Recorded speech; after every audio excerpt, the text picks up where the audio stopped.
One day, a construction worker sat on a park bench for his lunch break.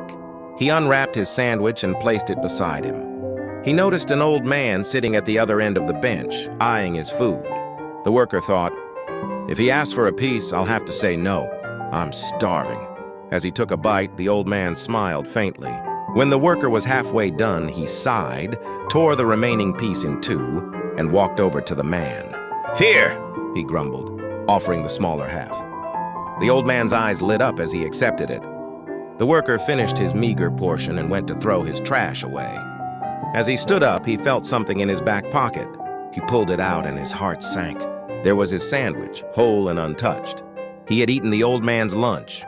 Too late to apologize, he realized with shame that he was the selfish one, the taker, the fool. Before you judge, look closer. Maybe the situation isn't what it seems.